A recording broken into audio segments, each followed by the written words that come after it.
Welcome to the first new book releases of June. I'm so excited for several of the ones on this list. And throughout the whole month, there's a lot, really. But if this is your first time here, I'm Morgan, and we are going to separate them by genre with timestamps so you can go to whichever is your favorite. I'm going to mispronounce names, though. Just so we're clear. Let's go ahead and get started. We're going to start off this week with some romance. The first one being Leather and Lark by Brianne Weaver. This is the second in the Ruinous Love trilogy. It's a paranormal romance, and I don't know if the first one was, but this one definitely is, and we are also following a different couple. Contract killer Laken Kane wants a quiet life working in his leather studio and forgetting all about his traumatic past. But when he botches a job for his boss's biggest client, Laken knows he'll never claw his way out of the underworld. At least, not until songbird Lark Montague offers him a deal. Use his skills to hunt down a killer and she'll find a way to secure his freedom. The catch? He has to marry her first. And they can't stand each other. As Laken and Lark navigate the dark world that binds them together, it becomes impossible to discern their fake marriage from a real one. But it's not just familiar dangers that haunt them. Then we have Summer Romance by Abigail Monahan. Benefits of a summer romance. It's always fun, always brief, and no one gets their heart broken. Allie Morris is a professional organizer whose life is a mess. Her mom died 2 years ago, then her husband left, and she hasn't worn pants with a zipper in longer than she cares to remember. No one is more surprised than Allie when the first time she takes off her wedding ring and puts on pants with hardware. Overalls count though, right? She meets someone, or rather her dog claims a man for her by peeing on him. Into the romantasy then, The Wren in the Holly Library by K.A. Lindy. Can you love the dark when you know what it hides? 13 years ago, monsters emerged from the shadows and plunged Kiersey's world into a cataclysmic war of near total destruction. The New York City she knew so well collapsed practically overnight. In the wake of that carnage, the monster treaty was created, a truce of sorts. But tonight, Kiersey, a gifted and fearless thief, will break the treaty. She'll enter the Holly Library, not knowing that it's the home of a monster. And then we have one that has previously been self-published, but it is getting its trad publishing debuts, which is The Ashes and the Star-Cursed King by Carissa Broadman. This is the second in the Crowns of Nyaxia duology, with, I do believe, the third book in the series overall, but it's a different duology, set to release still in August. And the trad published edition will have a bonus chapter. Moving into fantasy, we have Mirrored Heavens by Rebecca Rowan Horse. This is the conclusion to the Between Earth and Sky trilogy that started with Black Sun, and then the destinies of the people of Meridian will finally be determined in this stunning conclusion. I do believe it's highly anticipated. I've still never started the trilogy, but this is releasing this week. Then we have The God and the Gumiho by Sophie Kim. I have also heard this is YA, but it's listed as adult. From its description, I think it might turn out more adult, but I guess I could see why it might also read to some people as YA. Kim Haney has retired from a life of devouring souls. She is, simply put, too full. Once known as the infamous Scarlet Fox, she now spends her days working in a coffee shop and annoying a particularly infuriating, if unfairly handsome, trickster god as often as she can. That god is Sokog, the Fallen, exiled from the heavenly kingdom of Okong. He now begrudgingly resides in the mortal realm, working toward his redemption and suffering through his interactions with the particularly infuriating, if sneakingly charming, Gumiho barista in his favorite cafe. As the bickering partners track their case down a path of mayhem and violence, the god and the Gumiho find themselves inescapably drawn to each other. But will the unlikely couple stand together to prevent the apocalypse, or will they let their secrets tear them and the world apart? Finally, we have Emergence. This is Phase 3 in the Eclipse Evolution trilogy by Kim Harrison. In the wake of a solar eclipse, a portal between our world and a paranormal realm opens, and a scientist's life will never be the same. It is a serialized adventure which has been released in only audiobook form of all three of them up to this point. Starting next month in July, though, it will be releasing in ebook form as well. But she wanted this to be a solely audio experience sort of situation, which is completely intriguing, and I really want to check it out.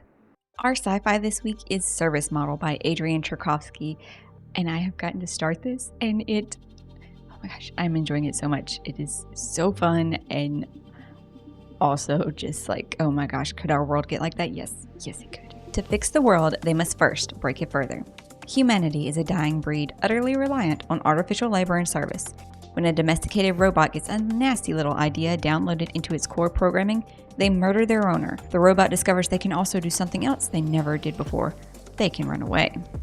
We move into YA, and the first one up is also a slight sci-fi. This is Moonstorm by Jun-Ha Lee. Hua Young was just 10 years old when the Imperial forces destroyed her rebel moon home. Now, 6 years later, she is a citizen of the very empire that made her an orphan. Desperate to shake her rebel past, Hua Young dreams of one day becoming a Lancer pilot, an elite group of warriors who fly into battle using the Empire's most advanced tech, giant martial robots. Lancers are powerful, and Hua Young would do anything to be the strong one for once in her life. When an attack on their boarding school leaves Hua Young and her classmates stranded on the Imperial space fleet, her dreams quickly become a reality.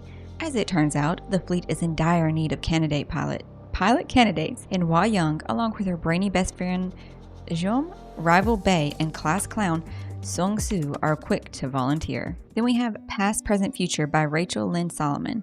They fell for each other in just 24 hours. Now Rowan and Neil embark on a long-distance relationship during their first year of college in this romantic dual POV sequel to Today, Tonight, and Tomorrow. In the first book, it was the last day of senior year, and these two had been rivals for valedictorian for pretty much everything throughout their whole high school. It's some sort of senior event thing, though, that they are pitted against like the whole class, but there's a group out for them, so they team up and they start to see they have things in common and they start to fall for each other. And then this is them going through their freshman year of college and seeing how different life can be. Our thriller for the week is Such a Bad Influence by Olivia Mutineer.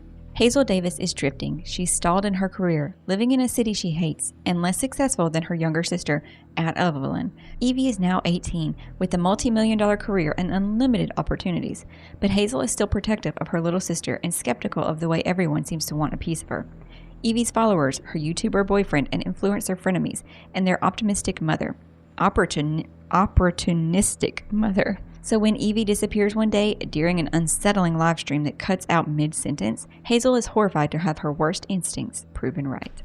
That one and our next one, which is a horror, they do sound perfect for now's times and unsettling. This one is Youth Juice by E.K. Sawthu. I don't know how to say that. A 29-year-old copywriter realizes the beauty is possible at a terrible cost in this surreal, satirical send-up of an NYC it girl culture.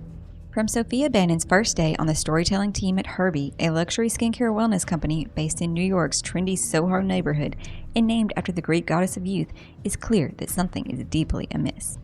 But Sophia, pushing 30, has plenty of skeletons in her closet next to her designer knockoffs and doesn't care. Though she leads an outwardly charmed life, she aches for deeper meaning to her flat existence and a cure from her brutal nail-biting habit.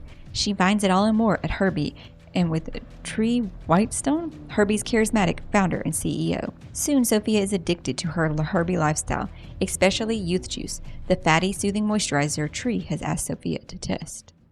Last up for the week is going to be fiction. We start with Shelterwood by Lisa Wingate, Oklahoma, 1909. 11-year-old Olive Augusta Radley knows that her stepfather doesn't have good intentions toward the two Choctaw girls boarded in their home as wards. When the older girl disappears, Ollie flees into the woods, taking 6-year-old Nessa with her. Together, they begin a perilous journey to the remote Winding Stair Mountains. Oklahoma, 1990. Law enforcement ranger Valerie Boren Odell arrives at newly minted Horse Thief Trail National Park, seeking a quiet place to balance a career in single parenthood. But no sooner has Valerie reported for duty than she's faced with local controversy over the park's opening. A teenage hiker has gone missing from one of the trails, and the long-hidden burial site of 3 children are unearthed in a cave.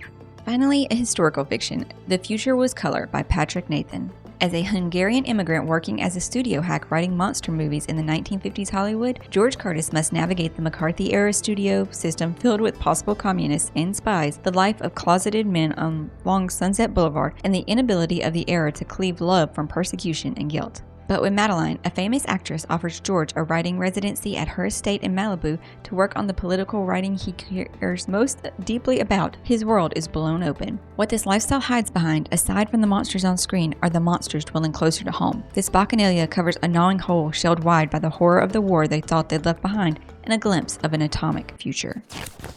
Those are all the books on this week's list. I hope you found something to pick up or add to your ever-growing TBR. If there was any books that you know of coming out that I didn't mention, let us know in the comments down below so we can all find out about them. I hope you're having an awesome day, finding something great to read, and I'll see you in the next one.